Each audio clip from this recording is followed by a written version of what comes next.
Bonjour, bienvenue dans ma bibliothèque. Nous sommes à Montréal le 6 novembre 2013. Mon nom est Bruno Lalonde.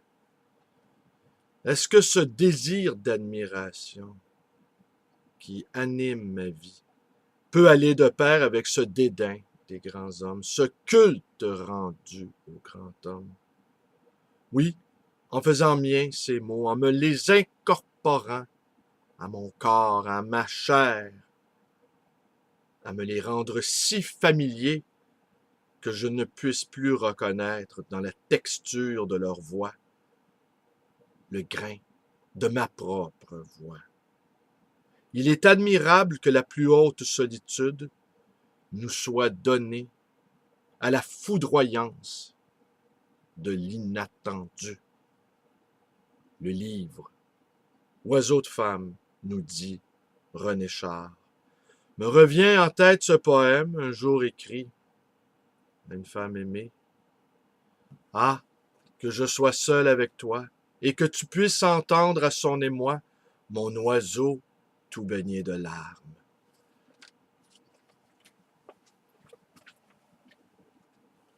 Bienvenue dans ma bibliothèque. Nous sommes à Montréal, donc, le 6 novembre 2013. Ah, que je sois seul avec toi et que tu puisses entendre à son émoi mon oiseau tout baigné de larmes. Est-ce que je le cite correctement, ce poème? Je ne sais trop. Ce que je sais, c'est que c'est un poème égyptien de l'époque des pharaons. Une femme aimée écrivait ceci à son amoureux.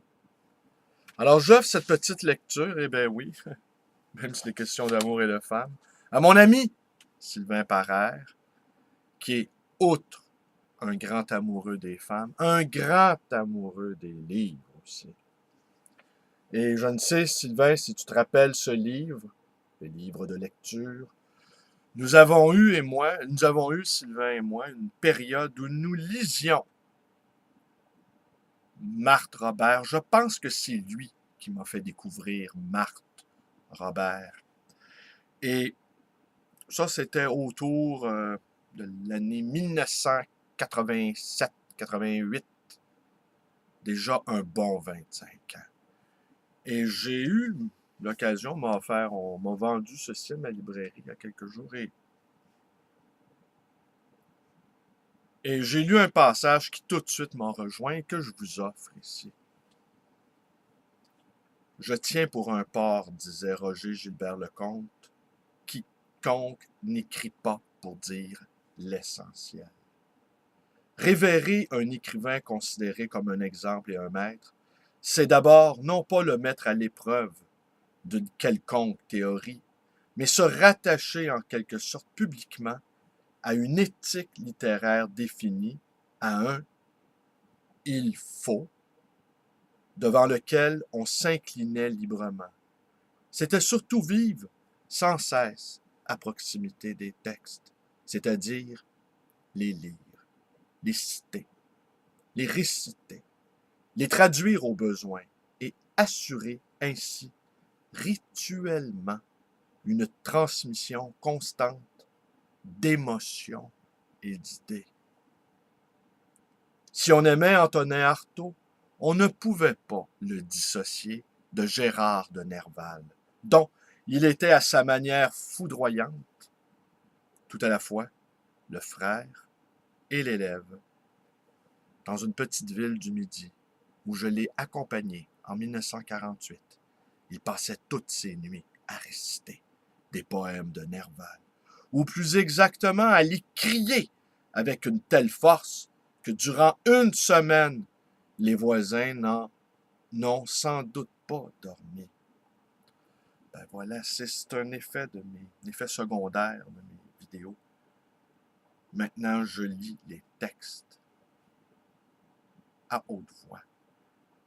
Et je ne saurais dire combien cela a bouleversé mon approche de la lecture. Lire avec les yeux, oui, grand progrès pour l'adulte. Lire avec la voix, avec sa propre voix, c'est retrouver l'enfance de la lecture. lectures. C'est retrouver l'innocence des premières lectures. Alors il m'arrive dans mon bureau de me lever soudainement et de me mettre à déclamer des poèmes qui m'ont enchanté. Si on aimait Arthur Adamov, il allait de soi qu'à n'importe quel moment, ces affaires-là ne souffraient jamais de retard. Il fallait accueillir avec lui l'écrivain, mort ou vivant, célèbre ou obscur, dont il venait de découvrir avec émerveillement une page, un vers, voire quelquefois une seule phrase. Que ce fût Novalis, Hölderlin, Kleist, Buchner, Gogol, Kafka, Flaubert, son enthousiasme pour l'œuvre des autres faisait partie intégrante de la sienne. Il vivait positivement de son admiration. Et tous ceux qui l'ont connu savent qu'il avait aussi le génie de la faire vivre. Inutile de dire que cet enthousiasme si étonnamment communicatif n'avait rien à voir avec le mélange de nostalgie et d'agressivité qui semble caractériser aujourd'hui la consommation de la culture. Ouais, ici, je n'aurais pas écrit le mot consommation, j'aurais parlé de l'usage de la culture. Simplement, on s'attachait à la littérature pour son pouvoir de faire passer dans la généralité la plus vaste, la singularité la plus radicale, et on y croyait à cause du don qu'elle a de transmettre réellement l'histoire de ces assauts imaginaires aux frontières de la pensée. Le livre n'était pas un objet de convoitise, ni même exactement un fétiche, au sens où on l'entend parfois aujourd'hui. On lui demandait simplement d'être une arme contre la pesanteur de la vie, ou selon le mot de Kafka, la hache qui brise la mer gelée en nous. Ben voilà. Voilà. Le livre de lecture de Marthe Robert. Marthe Robert qui est également la traductrice, comme vous le savez, de Franz Kafka. Ben voilà. Alors c'est ça. Maintenant, je me mets à déclamer de la poésie. Parfois, je suis dans mon lit et je murmure et parfois j'éructe. J'ai dit. Des textes qui enchantent mon oreille, qui m'enveloppent de mots, qui me redonnent le goût de vivre. Je dis souvent, pour moi, les livres, ce sont des vitamines d'existence.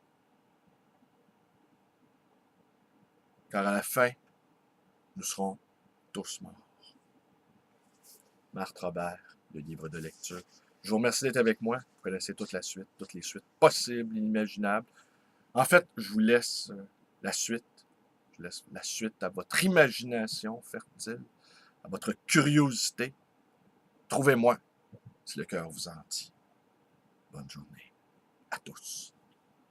Ah, que je sois seul avec toi et que tu entendes à son émoi mon oiseau tout baigné de larmes.